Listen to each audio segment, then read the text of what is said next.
Hello, Earl Pugh here. Today I'm doing a second unboxing video. The first one did not get a million hits. I was really hoping to compete with kids unboxing, but apparently I didn't. It's my opinion that checking a guitar when you get it, whether you get it in a box or whether you get it at a store, is a really good idea. So I've got a new guitar here. I paid for it. People don't give me stuff. So anyway, I shook it. The box didn't have any rattles. That's step number one. That makes me feel like, okay, I'm dealing with a pro. So we'll open the box and see what we got. We've got the factory box inside a big box with a bunch of foam. So the guitar was shipped, well boxed from the factory, and then it's protected in a second box. I was worried about getting this guitar during the hot weather. The heat is deadly on shipping guitars, so they said rest assured, we double box these things, it's okay. So inside the factory box we've got the guitar. It's in a foam bag. It's got bubble wrap around it. So they've really, they've made an effort to not have problems. So this is always a good sign. So we've got the guitar. Took it out of the foam bag. In the box there's the manuals. There's a truss rod wrench. There's a strap button. Got the guitar on the bench. Just going to inspect it. It's got. I was warned that it spent some time in a showroom, and that it had scratches and dings and whatnot. And I've inspected it, and they're a lot more concerned about this than I am. I really couldn't find any issues at all. It does have the piece of foam under the bridge, so I'm going to need to get rid of that. So I'm going to adjust the neck. If you're going to buy a guitar, I recommend that you have 3 tools. Take them into the store where you're buying it. This will drive them nuts. You need a straight edge. You need a fret rocker. You need a machinist rule. So you can get all those at various places. I think I got mine from StuMac. They're a wonderful outfit to deal with. Got the guitar tuned to pitch. I'm going to adjust the neck with the strings tuned. So I use a piece of paper for a feeler gauge. A piece of paper is 3/1000 thick for your sort of standard paper. Now, before I adjust the truss rod, it's really a good idea. Don't tighten it right away. Loosen 1/8 of a turn just to make sure that it isn't stuck, and then then you can tighten it. But loosen it first. If it was really stuck and you go to tighten it right away, you're really stressing things more than you need to, and you might break something. That would be a bad thing. The neck is adjusted. I got just barely 3/1000 at fret 5 and nothing anywhere else. So I wouldn't perhaps play the guitar with the neck set this straight, but I'm checking the fret level. So I've got the fret rocker, and I want to see, are the frets evenly installed, or do we have some high spots and low spots that could be a problem?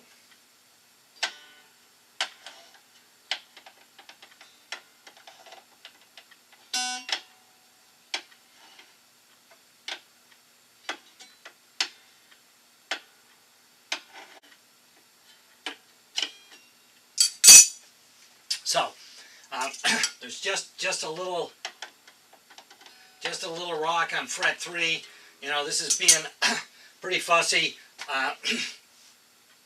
and probably if the neck had just a little more relief, it wouldn't rock. But I want to see exactly what I got. So now I'll take the machinist rule. I'll set the action to 4.5 64 bass and treble side, and then I'll look for buzzes. Alright, I've got the action reset. To check the action, I press the string at the first fret, so I take the nut out of the equation, then I measure the action from the top of the fret to the bottom of the string at fret 13. I got about 4.5 and 4. Now, if I want to raise or lower that, take the big screwdriver, slide it in between the bridge and the base, and you can twist that, and you twist the screwdriver, and that will take the pressure off the thumb wheel, and you can spin the thumb wheel. So you don't have to keep loosening the strings and retightening the strings. So just checking every fret.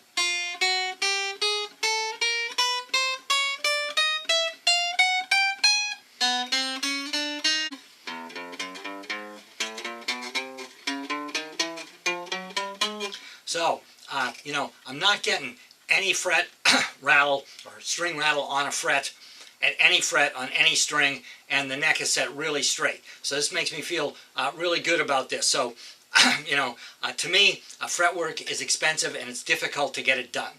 Not everybody can do it, and so if it doesn't arrive with a good fret job, then it's a deal breaker.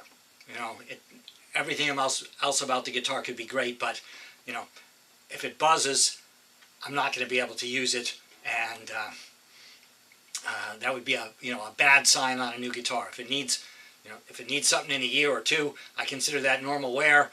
That's okay. But you know, fresh out of the box, it really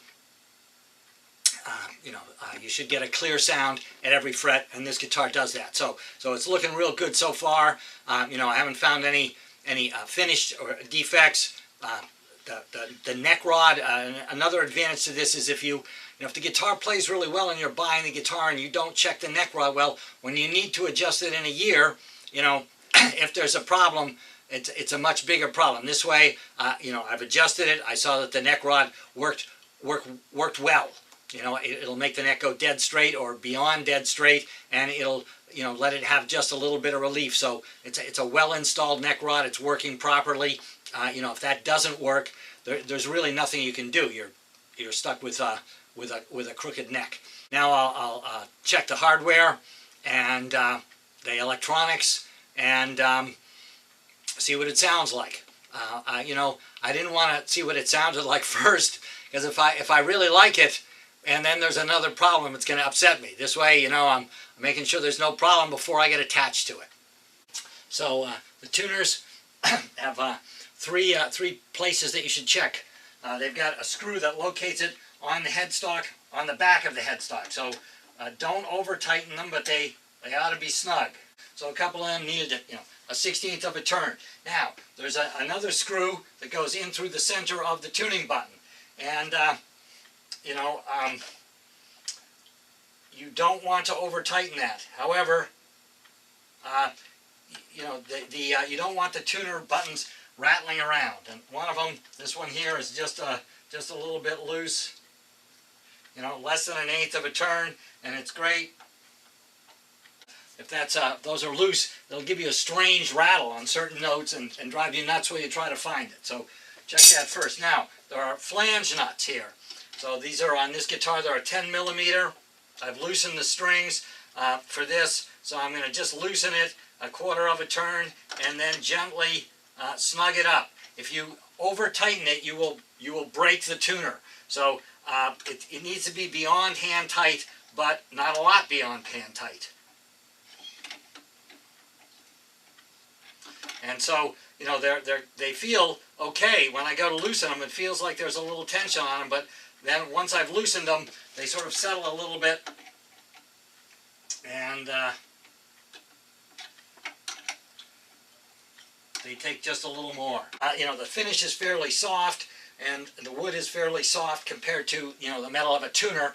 So it's very normal for them to take just a little on a new guitar. And this is one of those things, you know, they will slowly loosen up, just due to vibration and age and whatnot. So, you know, you should check those once a year. It's not something that needs a lot of attention. We've got, so I loosened the strings to do that, so I'm going to sneak the bridge out and remove that piece of foam, because this guitar is looking like it's a keeper, and so it's okay to do that. So I tipped the saddle forwards and snuck the foam out and then tipped it back up. You know, I'm going to have to reset the intonation. You could measure where it was from the edge of the back pickup. We've got an output jack here. These are notorious for once again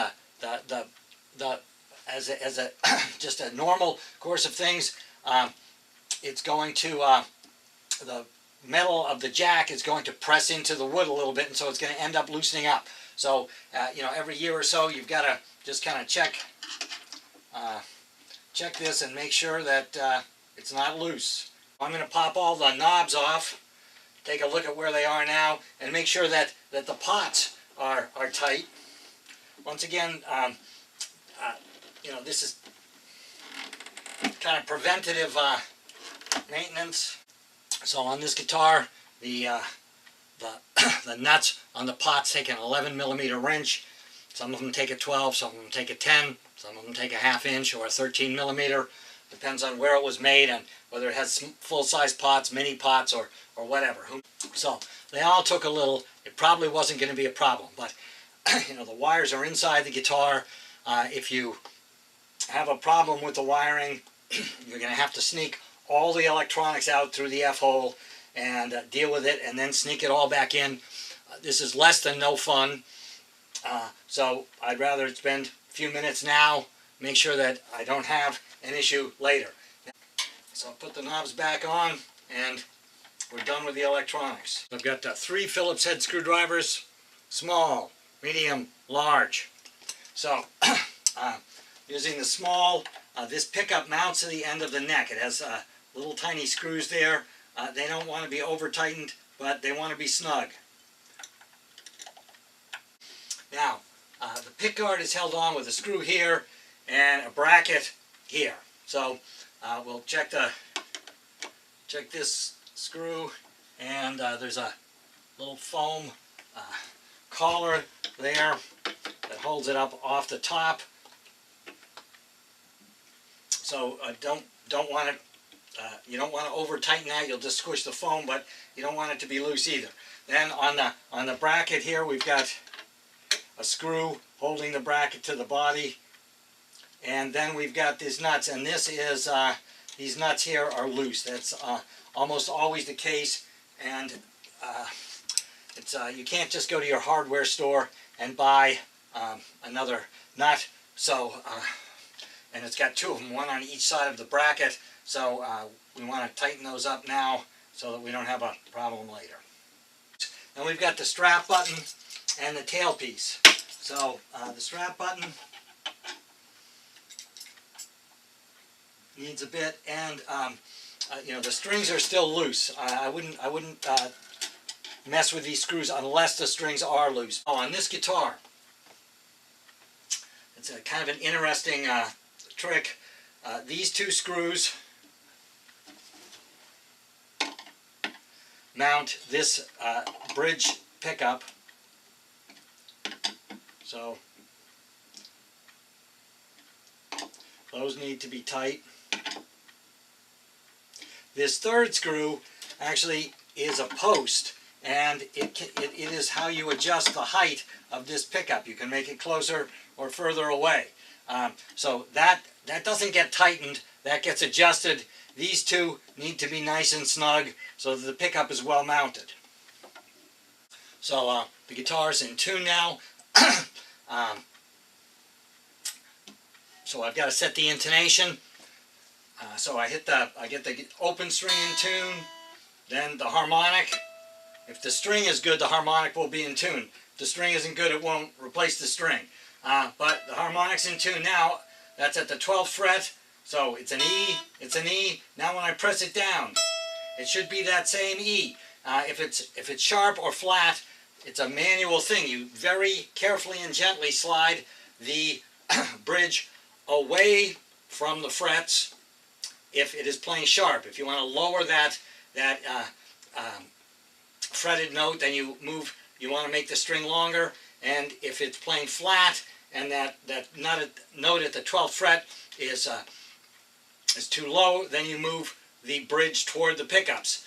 before I set the intonation, I want to make sure that I've got the action right. If you raise the action, that's going to make the intonation go sharp because you have to press the string more. And if you lower the action, it's going to make the intonation go flat. So you want to do the action height first and do the intonation second. So I've got it set on the low side because I'm still sort of checking to make sure I don't have any rattles or buzzes. I've got it at 4/64 on both ends. That's kind of low for this kind of a guitar. Now I'm going to shake it, and I can make one of the pickup wires, make a tiny click if I really go for it. But there aren't any rattles in the guitar. Everything is mounted securely. So now I can see what it sounds like. So the guitar's in tune. Everything's tight. So I want to hear how it sounds. Now, it is an electric guitar, but I want to hear how it sounds acoustically first. To me, if the guitar doesn't sound good acoustically, if you put really good pickups in it, what you will have is a bad guitar with really good pickups. And if you've got a guitar that sounds good acoustically and you put good pickups in it, you're going to sound great. So I just want to check, see what does it sound like, just unplugged. It has flat wound strings on it, so that's not my first choice, but I don't want to change them until I get through checking everything. So, you know, on your basic open chords,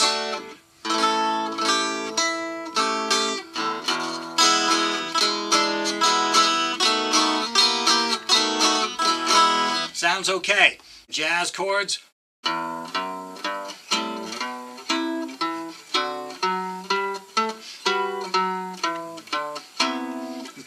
sounds nice to me. Some arpeggios.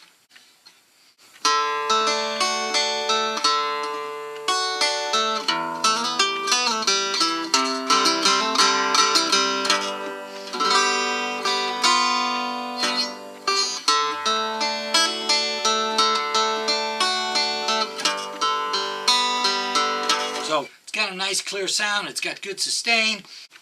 So the guitar's plugged in. I'm plugged into a Fender Bandmaster reverb. So it's got a 3-position switch.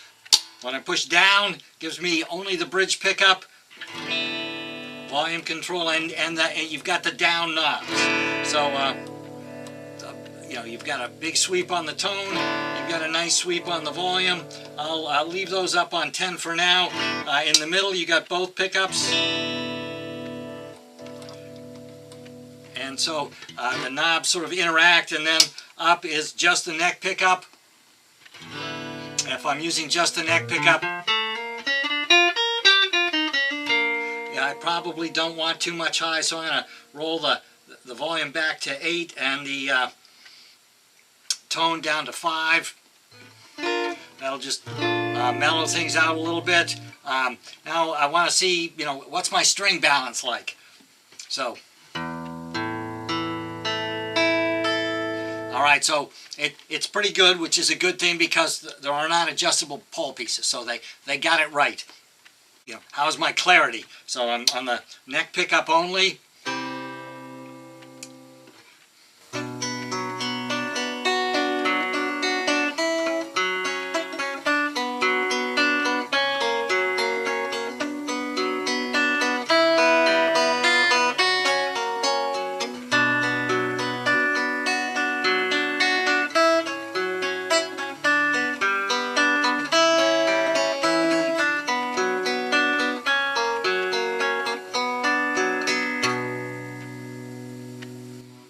Alright, so, you know, it sounds nice and clear, which is what I want out of this pickup.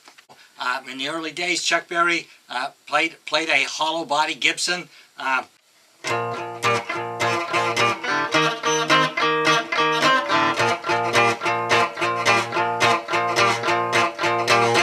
So it's got reasonably versatile guitar. It's a nice size. One more thing I should have mentioned. I should have done this sort of after adjusting the neck and the action height and the intonation. Many guitars will play in tune quite well from frets 3 to 12. but frets 1 and 2 and a little bit on 3 sometimes are horribly out of tune. Once again, this is a deal breaker. There's not a lot you can do to fix this. You know, something's drastically wrong. Now, if it's got old strings on it, first put on new strings, readjust everything, and check it, and sometimes that's the only problem. This guitar, you know, I got the chromatic tuner. My ears are not that good. I want the tuner to tell me that that life is good.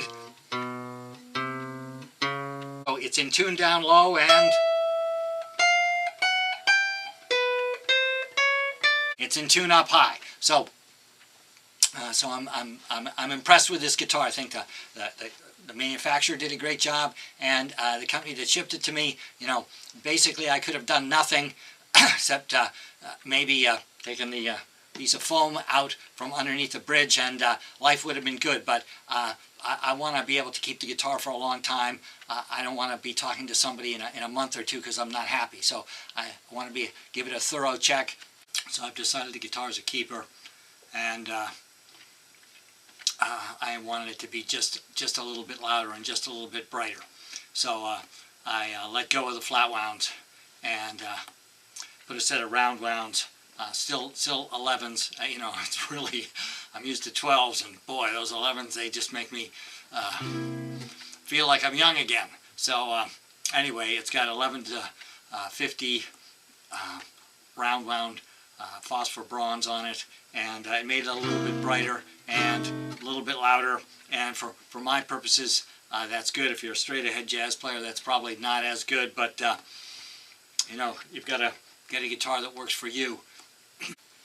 I hope you've enjoyed this video on unboxing a guitar and checking it out, and I'll see you with something in a week or two. Have a good week.